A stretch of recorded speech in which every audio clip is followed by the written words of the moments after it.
Hi, I'm Randy Robison. This is Life Today TV. I am excited to have a couple of gentlemen here with an organization called Online for Life. That's right, using the internet to help girls who are considering abortions and to help young men who are pushing them that direction. Brian Fisher and Jeff Bradford are here with me. Brian has also written a book called The Ultimate Exploitation of Women, Abortion, and the subtitle says, Men Started It, Men Oppressed with It, Men Can End It. Guys, welcome. Thank you. Thank you. I want to start by asking you, Brian, what do you mean by men started it, men oppressed with it, men can end it? There's little known history about the abortion holocaust in America is that it was started and propagated by men. Two different classes of men, if you will. One that were basically rich white guys that are trying to weed out African American populations. It's well documented. And the manifestation of that is Planned Parenthood today. And the other group of men are those men who want to be sexually promiscuous and use women for their own sexual gratification. And by unwinding the legalization of abortion, meaning making it legal, that's the last bastion, that was the last holdout for them to have any sort of boundary to their use of women for their sexual gratification. Because now, of course, if a man gets a woman pregnant, he has no legal right and no cultural obligation to deal with that child, so he has effectively placed the entire responsibility on the woman. And so what most Americans don't realize is that abortion as an epidemic is really benefiting men far more than it supposedly benefits women. Well, I thought it was an empowerment of women to be able to do with their bodies what they wanted. Is it not? Well, that is the myth of today's culture, is it not? But no, abortion has been linked in women to deep problems with future pregnancies, depression, substance abuse, suicide, divorce, relationship issues. And the majority of abortions that do happen are actually not the woman's choice. They are coerced, normally by men. So although women today in our culture celebrate abortion as empowerment, again, it widens the gender gap, it doesn't decrease it, and mainly we're talking about the empowerment of men through a very well-crafted 40-year-old marketing myth. Let me ask you this, Jeff. What are men supposed to do to stop it? Tell women, no, you can't? You know, it's a cultural issue. I mean, you know, one, we have to stand beside women. You know, one of the things for me was that men need to support women. I don't think there are many women who would choose to kill their child if someone had come and stood in the gap. And so we hear that over and over again, that if someone had just been there for them, that they would have chose life for their children.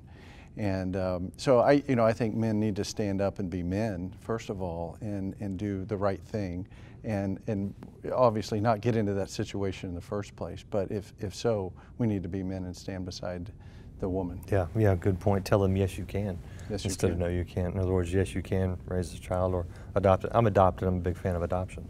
Absolutely. So I know that can work. You take a little bit of a different approach, I think, than in the past, and purposely. Give us kind of an overview of how you reach young men and women, and why maybe it's a little more effective than other people. Online for Life is a very unique organization because it's this marriage of business acumen and compassion. There's over 2 million internet searches in the United States for abortion terms every month. Think about that as a ministry field, 2 million internet searches a month for abortion terms, which presents a tremendous opportunity for those that affirm life, because for the first time in history, almost everybody who's looking for an abortion provider is going to one place. So Online for Life, in essence, invented some ways of reaching them through very savvy online marketing, those who were looking for abortion, and giving them the option and persuading them to contact their local pro-life pregnancy center instead of Planned Parenthood or an abortion clinic. And because we're all business guys, we developed a way to measure and monitor that entire system. And so what happens is, what you can measure, you can improve. And so whether or not it's how we talk to somebody online or how we talk to them on the phone or what happens when we're with them in a pro-life clinic ministering to them, all of that can be improved over time. And throughout Online for Life's history, That's exactly what we've done, and by God's grace, over 1,700 children and families have been rescued from abortion, and those babies were at death's door. We're talking about the hardest type of life circumstances. You're not looking for women who are looking for an alternative. You're intercepting the ones that are headed straight to the abortion doctor, basically, right? We call them abortion determined, meaning they have already made up their minds to abort, and they are actively in the process of attempting to find an abortion provider. Now, how do you know that you are improving some of the things you're doing? You say everybody goes to one place. Are you talking about Google? Sure. Well, the internet in general. The internet in general. Yeah. But how do you measure those kinds of things? It's a very complex, sophisticated system that we built over time that allows us to see how many folks are clicking on any of the information we have, and of those clicks, how many folks are calling, and of those folks that have called, how many of them are actually coming in, and of those that come in, how many of them are we effectively helping to make that life decision. And we have relationships with 50-some pregnancy resource centers, pro-life centers, in 23 states, and so we have this phenomenal group of data that we're able to analyze and assess, and then we try new things and we improve. Yeah, so you're tracking them from beginning to end, That's essentially. Right. Yep. Now, a lot of ministries, and inherent in ministry is you don't have any money, right? How has that approach gotten you through the tight financial times? Well, America's a country that, despite what we might see on the news, loves life. And many folks who understand the power of merging business and ministry together are so excited because we can show results and we can increase those results over time that they do financially get behind it and rather strong because they want to see babies saved. And 1,700 babies, by God's grace, is a great step forward towards ending abortion, and we can end it. And counting, right? And counting every day. Counting every day. Amen. It's refreshing to see a lot of ministries that approach their work with a lot of heart. It's refreshing to see you guys approach it with brains as well, right? Yeah. Now, I know your heart's in this. Yes. Brian founded it. You came on later as vice president. Mm-hmm. Why did you come on initially? Well, it's a bit of a story and a journey to some extent. I met Brian. I had sold my company, was doing consulting work, and Brian's firm, the company that he was the COO for, had hired our small consulting firm. And prior to him starting Online for Life. Before Online for Life. And he handed me his business card one day and said, hey, we're a group of C-level executives and some of the top internet marketers rescuing babies using the internet. And you thought, what? Yeah, I did. And so I took his card and I set it next to where I plug in my phone every night, and I just kind of shook my head.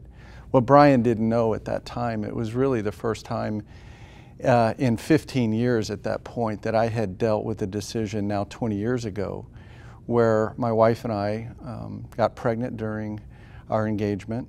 We had a few months, we had about 4 or 5 months left to go until the wedding, and we got pregnant. And I went to family, and before I knew it, I had was at Planned Parenthood. I had taken her to Planned Parenthood, and really we believed all the lies. We believed that it was a blob of tissue. The government sanctioned it. My wife, years later said, we didn't understand. And it really wasn't until almost 15 years later. My wife was a worship pastor. I helped start a church and was a lay pastor. We never dealt with this, and yet it was killing us inside. And one day, 15 years later, we found ourselves in Christian counseling, and we would go. We went, and as soon as we closed that door, my wife would begin to cry uncontrollably. And we weren't thinking of the abortion at this point. We were just having some marital, we were tearing up. Yeah, we were just, knew some things weren't right. And but we closed that door, and she'd begin to cry. And as we really unpeeled that onion, it came down to this one decision now 20 years ago, where she didn't choose her child. I didn't choose our child, who would now be a 20-year-old girl, and it was destroying us and our marriage and so many things, just bitter roots that had developed over the years that we never dealt with. And it was about that time Brian handed me his card at Online for Life, and my life hasn't quite been the same since. What did you guys do to deal with that? I mean, realizing it's one thing, but Well, you Then know, what? it was really God's providence of bringing, it was a tsunami for us. I mean, at one hand, I saw what Brian was doing and the power of what he was doing. And from a business perspective, I was amazed. You know, the fact that, one, that in a geographic area, based on the internet traffic, we could begin to predict how many lives we could save. And I literally couldn't go back to work. Once I saw that, Brian had invited me to be on the board, and it was just an all-volunteer group. And I really began to see what abortion was in America. For the first time, God had dropped the scales from my eyes. And I was outraged. I couldn't believe as Christians, and really dealing with my own sin and what was going on with my wife and I, that I really began to see the pain and understand for the first time in my life what it had done to us as a couple. And we began to deal with it. My wife got involved in Surrendering the Secrets, a post-abortive study for women. And really through my work at Online for Life and counseling, we began to really deal with that. For me personally, the testimony, and when I began to share my personal testimony, is when God really started relieving me and ministering to me through that. So you found some healing through sharing your pain, in a sense? I did, and through Online for Life, this has been so redemptive for my wife and I, and for me personally, being able to take something that was so painful and being able to now help others not go through that situation and realize that, as we were talking earlier, you know, this is something that never goes away. I know I've been forgiven, but the pain and just, it never leaves. And I still get very upset thinking about it, just because I wasn't strong enough to choose my child. Yeah. At the same time, we're not to live under condemnation and shame. That's right. So how do you move beyond a decision like that? That I mean, you know, you can't go back on that, but yet you're not supposed to fully carry that. Mm-hmm. You know, how do you come to terms with that? Well, I know the Lord has forgiven us. And Have I you know forgiven yourself? I have, but it's still very painful. The pain never goes away because, as a man, you know, I would stand in front of a bus to protect my child. I'd take a bullet for my child today, and yet I wasn't strong enough to do that, you know, at 20 years old. Yeah. And if I would have known now if I would have known then what I know now, and somebody had come and stood in the gap and said, "You can do this," yeah. I believe we would have a 20-year-old little girl here today. Yeah. And as a father now of 4, God's been so gracious to allow us to have 4, because many women after an abortion can't have children. And God allowed us to have children, and now allows me to do this work and help others in that same situation and not make the same mistake. Sure, yeah, and I think that's key, right there. How important is it that we educate people? Mm-hmm. That's probably the missing link, Randy. I think inside the church in particular, abortion oftentimes is a silent topic. It isn't covered for a lot of different reasons.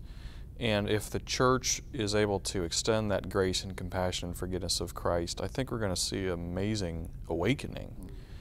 Most folks are legitimately ignorant, just as though, you know, Jeff and Tricia were 20 years ago. There's still a lot of ignorance about abortion today. Not only from the folks that are having abortions, but from folks that just, it isn't on their radar, they're tired, it's been 40 years since Roe v. Wade.